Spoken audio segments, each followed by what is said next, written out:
Khaled asks, what got you into making paint? I was lying in bed one day and I wanted to paint, but I had no paint and I didn't want to go to the store. For those of you who don't know, I'm Eric and I turn things into paint. You may know me from TikTok or my YouTube shorts. I haven't made any long form videos yet, but I am working on them, so look forward to that. Philly Doodles! What made you want to start this turning things into paint series? I like making things, I like cinema, I like editing, I like art, I like painting, and I learned that I like paint making. I just wanted to make videos and I thought it was an interesting subject matter. Plus I get to learn a lot each time I make paint. You know, I'm always making mistakes, so I learn from those, and that's a good way to learn. I hope that answered your question. Phil Roberts, you could say you have a Patreon. Yes, I could, and I'm going to. I have a Patreon that you can subscribe to. I'm working on exclusive content there, extended paint making videos, and here are a couple people who have already done that. Thank you very much. There is many things to come. My girlfriend asks, can you please edit this into your Q&A even though you already filmed it? Love you. Yes, I can. Flowers asks, could it be possible I am first? I don't know. You. I love this series. Watching you make paint is so satisfying. I was super excited when I saw the pumpkin. Too bad it ended up looking like baby. Can't wait for the next color. That's not a question, but I thought it was funny. So you're in the video. Nicole asks, may I ask what's the difference of a little too much oil in the paint and the perfect amount? I'm known, infamous you could say, for using a little bit way too much to a lot too much linseed oil in my paints and they turn into soup. That is something that I'm working on. It's a problem. Ideally you want to have, for oil paint, the consistency of commercial oil paint. That's hard to do. It takes a little bit of finesse.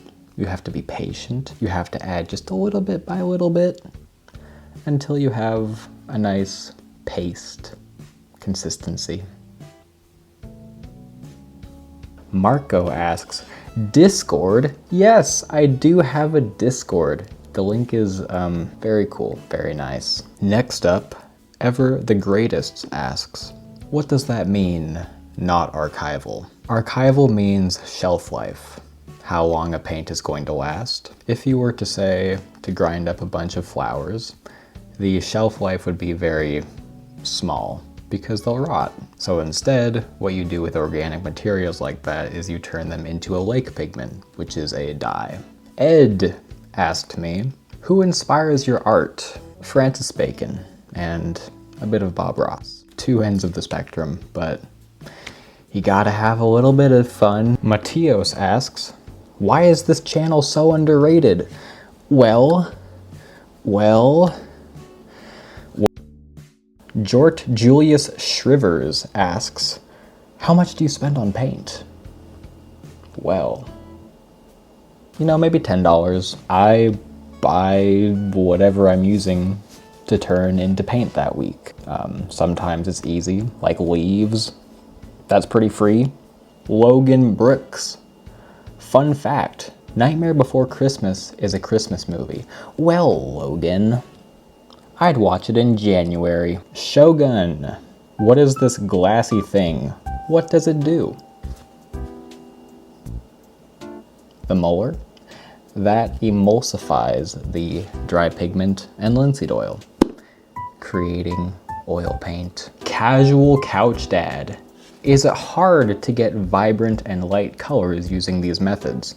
I don't see a lot from your videos. Yes, because they are natural dyes. If I got into science, I could make very bright colors, but at the moment, I'm just making dye extractions from organic materials, and usually those don't give you a super bright color. You can always mix in titanium white, which I've been doing at the end of my videos as of late. So you get to see the color lightened up and kind of reveals what it truly is. Millie TV, I have a question. Are you an artist as well? Or do you just love paint? Both. I'm pretty busy at the moment and don't get to spend a whole lot of time painting. That's originally what started all this. As of right now, I mostly make paint and hope to return to painting soon, or at least sprinkle it into my schedule a little bit more than I currently do. Real Hoey Zoe. Okay, seriously. I want to buy a palette of paint that he has made from scratch. All in good time, as all things are. AC Football asks, what do the paints smell like? Linseed oil. That's about it. Stev, what was your favorite pigment to make? Or what was your favorite process of pigment extraction? My favorite method is, at the moment, dye extraction. You can get more unique colors because I don't really have a whole lot of access to crazy colorful gems or rocks. In terms of my favorite color I've made, probably the purple cabbage because it made an amazing blue, or the avocado skin because it's a very bloody red. PastaCat76, have you tried different pigment extraction methods? Not all pigments will extract the same way due to molecular differences in their chemical structures. No, I haven't yet. Someday. Eddie, what's your favorite paint? Alizarin Crimson. Felix, for the Q&A. How do you know which way to get the dye from the items you turn into paint? You use dye extractions in some videos, in other methods in others. Is it just guessing? If it's an earth pigment, like a rock, dirt, whatever, that I wouldn't really do an extraction from because those are more archival by nature, so you don't have to extract the actual color. They just are the color, so you can smash them up. For flowers and such, and other things, throw them in the hot water. See what happens. Spooky Sonkponkle. How long have you been painting / making paint? Also, I love Beetlejuice. I was talking about Halloween movies in that episode of paint making. It's the pumpkin paint. I have been making paint for 2 years. It's been a lot of refining and education. It's been a lot of fun. I can't wait to keep going and learning more and getting better at it. Okay, thank you so much for being part of the video, the Q&A. There will be more. In the meantime, subscribe so you don't miss what's coming.